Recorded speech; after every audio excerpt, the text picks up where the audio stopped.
Salam guys, semua Malik di sini. Jadi semalam 3 Ogos kan, kita tahu yang mana pihak Google telah selamat melancarkan smartphone kelas pertengahan diorang yang terbaru, iaitu Google Pixel 4a. Diorang membuat, tak ada event, tak ada apa, diorang buat senyap-senyap je. Even aku sendiri pun, aku tahu bila aku buka YouTube, tiba-tiba aku tengok MKBHD, Android Central, The Verge semua kan, diorang pergi buat video. Dan baru kat situ aku tahu yang mana diorang dah officially launch dah. Jadi Google Pixel 4a ni, dia membawa karakteristik yang lebih kurang sama macam Google Pixel 3a, iaitu pertama, dia punya build quality dia memang biasa je, tak ada apa yang special sangat. Dia punya chipset pun dia akan menggunakan chipset kelas pertengahan. Tak ada flagship ni semua, memang tak ada. Tapi apa yang penting, dia punya kamera dia tu adalah flagship. So bila korang menggunakan Pixel 4a ni, korang boleh expect yang mana hasil penggambaran korang tu akan saing-saing setanding dengan Google Pixel 4 dengan 4XL yang dijual pada tanda harga jualan 3-4 ribu tu kan, yang mahal tu kan. Tapi untuk penggambaran je lah. Untuk video aku rasa memang tak ala good kan.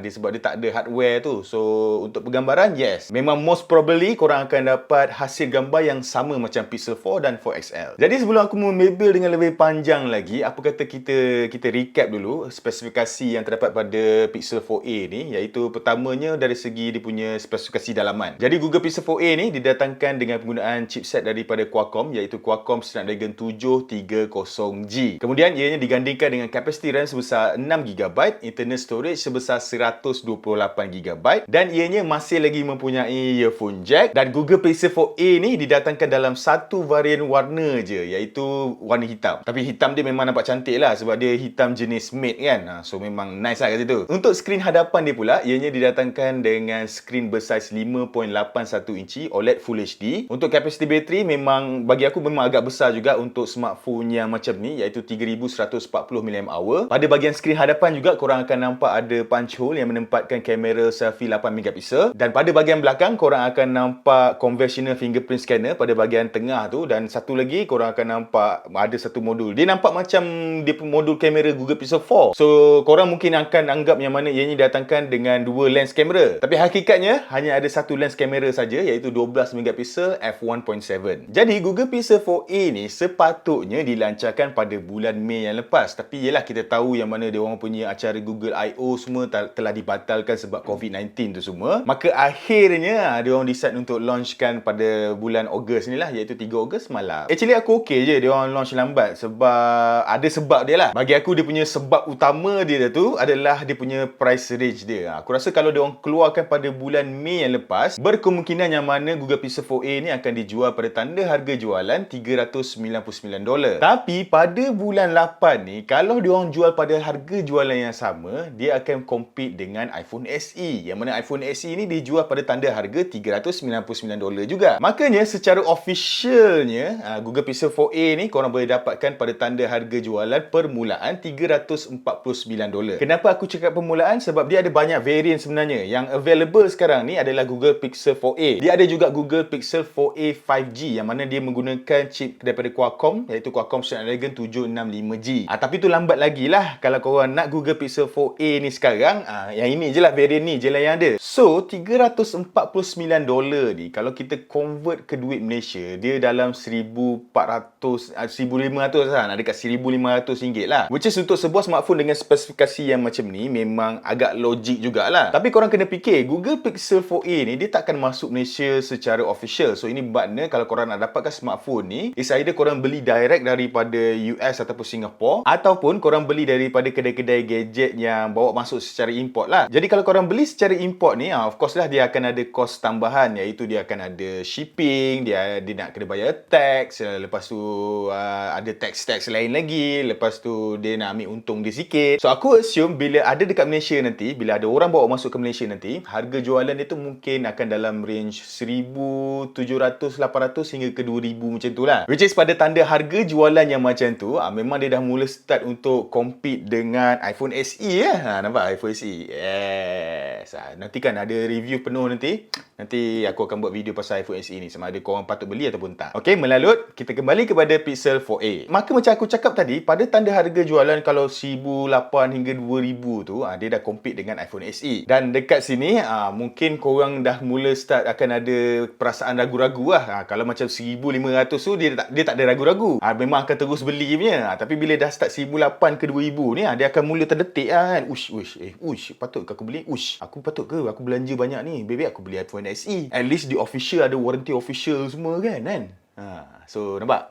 Korang mesti dah start fikir kan? And sama pada tanda harga jualan macam tu dekat Malaysia, korang bayangkanlah Google Pixel 4a ni dia didatangkan dengan design luaran plastik. Tapi bila korang pegang tu, korang takkan rasa macam plastik lah, sebab dia macam disaluti dengan matte colour warna hitam tu kan. So korang tak dapat rasa lah kemurahan dia tu. Kemurahan dia tu akan terasa sebab dia ringan. Bila korang pegang tu, dia tak ada feel berat premium tu. So kat situ dia akan rasa murah lah. Kemudian pada tanda harga jualan macam tu juga, ianya didatangkan dengan chip pemprosesan kelas pertengahan. iPhone SE dia pakai chip pemprosesan kelas flagship kan, A13 Bionic. So ini bermakna in terms of longevity tu, Google Pixel 4a ni dia tak boleh nak survive lama lah. Yes, Google kata yang mana dia akan bagi support sehingga 3 tahun. Tapi aku rasa korang pun tahu chip Snapdragon 730G kelas pertengahan, aku rasa start tahun kedua tu memang akan dah mula nampak akan rasa dia punya hiccup dia tu lah. Sebab kita faham kan, setiap tahun app kita punya software semua dah makin advance kan. So dia memerlukan lebih banyak kudrat lagi untuk dijalankan dengan lancar. Dari segi dia punya bateri pula,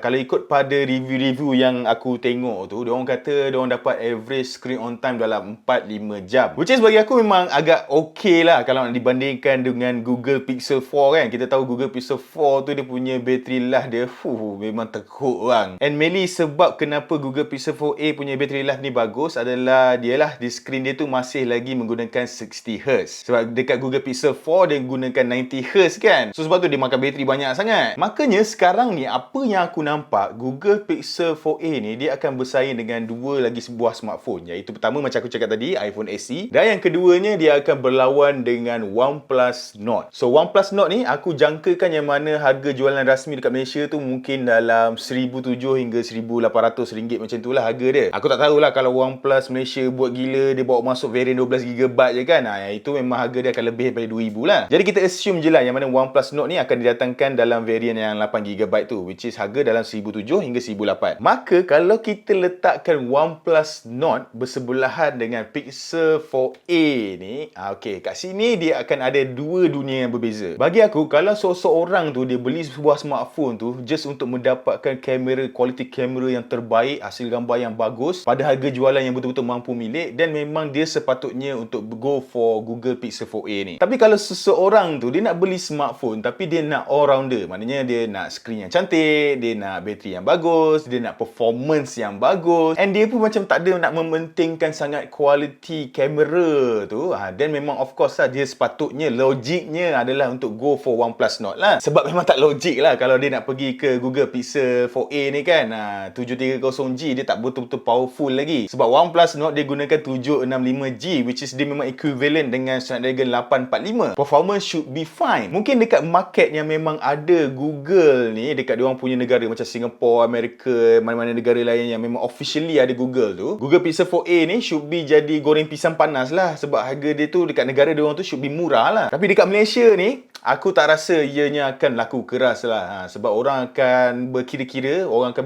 sama ada nak beli OnePlus Nord ataupun iPhone SE. Dan Google Pixel 4a ni mungkin tak ada pun dalam senarai dia orang. Yelah, at least kalau korang go for OnePlus Nord, korang dapat design kaca depan belakang, korang dapat fast charger, saiz bateri pun besar, korang boleh menikmati 5G, dan dia punya performance pun should be lebih bagus daripada Pixel 4a. Dan last kali of course lah, korang tetap akan menikmati perasaan experience stock Android tu kan. Sebab Oxygen OS ni seperti korang sedia maklum, memang dia punya UI interface dia tu adalah seakan-akan seperti stock Android. Tapi korang boleh customize sikit lah, which is memang itulah antara sebab kenapa Oxygen OS ni famous. Kemudian pada dunia lain pula, korang ada iPhone SE. Yes, iPhone SE ni dari segi design memang tersangat outdated. Sebab dia punya design dia tu memang sama je macam iPhone 6 yang dijual pada tahun 2014 kan. 2014 kan, tak silap aku rasa 2014 dia start jual iPhone 6 tu. Memang tak banyak perubahan. Bezel dekat atas dengan dagu tu memang besar gila. Lepas tu still ada home button lagi. Memang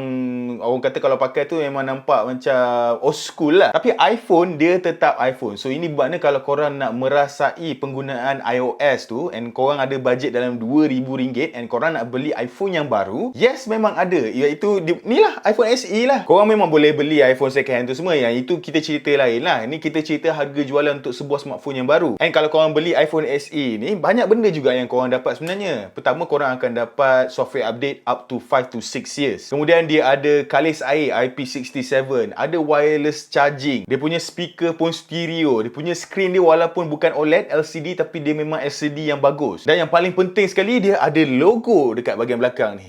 So bila kita ambil gambar kat toilet tu, bolehlah acah-acah tunjuk logo Apple kan. Kalau dulu logo dia kat atas, so orang tahulah kau pakai iPhone 8 ke iPhone 7 ke kan. Ni bila logo kat tengah ni, orang tahulah smartphone baru. Jadi aku rasa memang agak melalut juga sebenarnya. Aku dah borak ni, dah tiba-tiba OnePlus Note masuk kan, iPhone SE masuk kan. Dia dah pergi mana dah ni kan. Tapi tak apalah, nama pun segmen untuk memang aku membebel. So korang dengar je lah aku membebel kan. Jadi guys, itulah dia sebenarnya serba sedikit kan berkenaan dengan Google Pixel 4a yang baru dilancarkan semalam. Aku akan usaha untuk dapatkan satu unit kan untuk aku review. Aku teringin juga nak tahu, nak rasa macam mana feel dia tu. Sebab aku agak skeptical lah dengan penggunaan Snapdragon 730G ni. Kena pula officially kalau korang beli Google Pixel 4a ni, dia tak menggunakan Android 11, dia gunakan Android 10. Tapi yang bestnya, walaupun dia Android 10, dia adalah stock Android lah. So for sure lah kalau ada update Android yang paling baru lepas ni, ini antara smartphone yang memang akan dapat paling awal lah akan dapat update. And of course lah, dia ada feature-feature tambahan lain yang membuatkan dia sebuah pixel device. Contohnya macam live transcript tu semua, apa benda, ada banyak lagi lah. Korang boleh guna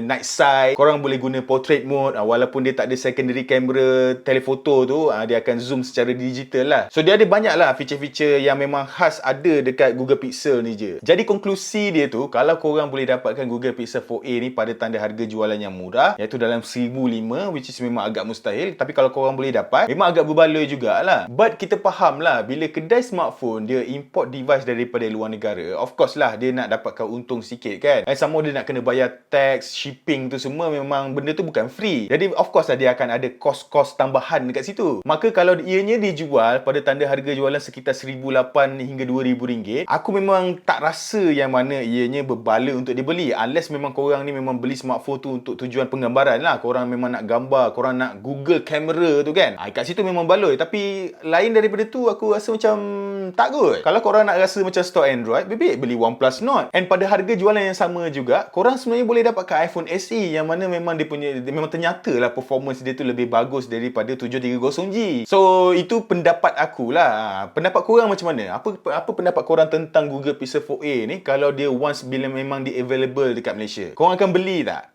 Komen dekat bawah, okay? Jadi guys, sampai di sini saja video kita untuk hari ni. Memang aku banyak bebel. Jadi macam biasa, kalau korang rasa video ni best, konten yang santai macam ni best, jangan lupa untuk tinggalkan like dan subscribe. Kita berjumpa lagi di video yang seterusnya. Bye-bye.